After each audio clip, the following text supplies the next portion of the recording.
Bismillahirrahmanirrahim. I Muhammad Ajmal Jat and welcome to my class.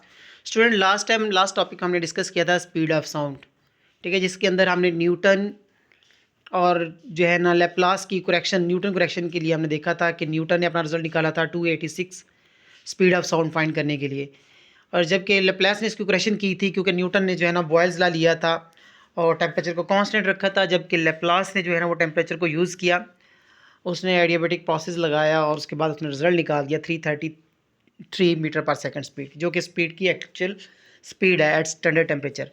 अब next ज़रा देखेंगे उसमें हम ज़रा ये देखेंगे कि अब स्पीड ऑफ साउंड पे गैस के इफ़ेक्ट क्या है, ठीक है। तो ये लास्ट टाइम हमें जो कैलकुलेशन आपने की थी इसी को हम थोड़ा सा यूज़ करेंगे। तो इसी को यूज़ करते हुए अब हम जो है ना निकालेंगे कि इसका लास्ट में इफ़ेक्ट क्या है, स्पीड ऑफ साउंड पे कौन कौन सी चीज़ इफ़ेक्ट कर सकती हैं। जिसका क्वेश्चन ये बनता है, describe effects of variation of pressure, density and temperature on the speed of sound in air.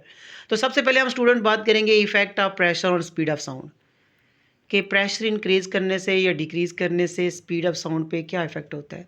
तो स्टूडेंट अभी हमने एक फार्मूला ड्राइव किया था लेप्लास करेक्शन में, तो उसमें हमें ये नज़र आ रहा है कि स्पीड ऑफ साउंड जो है ना वो कोई भी इफ़ेक्ट नहीं करती, सॉरी प्रेशर जो है ना वो स्पीड ऑफ साउंड पे कोई इफेक्ट नहीं करती। उसकी रीज़न ये है क्योंकि ये प्रेशर और डेंसिटी, अगर प्रेशर इंक्रीज़ करेंगे, डेंसिटी इंक्रीज़ करेगी, तो स्पीड ऑफ साउंड जो है वो हमारे पास कांस्टेंट होगी, तो हम कह सकते हैं वो चेंज नहीं होगी, ठीक है। When pressure of gas is increase, density of a gas is also increase, so sound जो हमारे पास है वो कांस्टेंट रहेगा। हम कहेंगे स्पीड ऑफ साउंड पे कोई भी वैल्यू प्रेशर की इफेक्ट नहीं करेगी। नेक्स्ट स्टूडेंट हमारे पास है effect of density on speed of sound.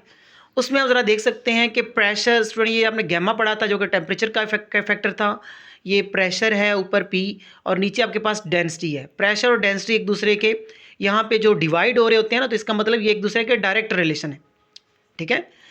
तो अगर हम क्योंकि आप प्रेशर तो हम कहते हैं स्पीड ऑफ साउंड पे कोई इफेक्ट नहीं करता, अभी हमने यही पढ़ा ना, ये पी जो ऊपर स्टूडेंट आपको नज़र आ रहा है पी, ये कोई भी इफेक्ट नहीं करता, तो हमारे पास फिर ये रिलेशन बच जाता है क्योंकि वो कांस्टेंट है, तो वी इन्वर्सली प्रोपोर्शनल है डेंसिटी के, अंडर रूट ऑफ डेंसिटी के। तो अब हम स्टूडेंट ये कहेंगे कि अगर स्पीड ऑफ साउंड जहाँ पे डेंसिटी ज़्यादा होगी वहाँ पे स्पीड ऑफ साउंड हमारी कम होगी, क्योंकि इन्वर्स रिलेशन है। So constant temperature and pressure speed of sound is inversely proportional to the square root of the density। तो जब हमारा ये रिलेशन शो कर रहा है, so speed of sound is 4 times to its speed in oxygen, ठीक है। as density of oxygen 16 times as that of oxygen, तो हम कहेंगे अगर 16 टाइम ऑक्सीजन की जाए तो हम उसमें क्या कहेंगे, स्पीड ऑफ साउंड हमारी 4 टाइम हो जाएगी। अब नेक्स्ट स्टूडेंट हमारे पास है इफेक्ट ऑफ टेम्परेचर। जिस तरह हमने देखा कि प्रेशर कोई भी इफेक्ट नहीं कर रहा, स्पीड ऑफ साउंड जो सेम रहती है, डेंसिटी हमारे पास वो इन्वर्स प्रोपोर्शन है स्पीड के, और टेम्परेचर क्या है, टेम्परेचर स्टूडेंट हमारे पास डायरेक्टली प्रोपोर्शनल है स्पीड के। जैसे ही हम टेम्परेचर इंक्रीज़ करेंगे तो स्पीड ऑफ साउंड भी ज़्यादा हो जाएगी, क्यों, क्योंकि डेंसिटी डिक्रीज़ हो जाएगी। स्पीड ऑफ साउंड टेम्परेचर बढ़ाने से क्या होगा, पार्टिकल दूर दूर चले जाएंगे। तो उसके लिए हमारे हमारे पास ये लास्ट में रिलेशन निकाला हुआ है, V T is equal to V not plus 0 2, जिसको मैं नेक्स्ट स्लाइड में शो करता हूँ। नेक्स्ट स्लाइड आपके पास है,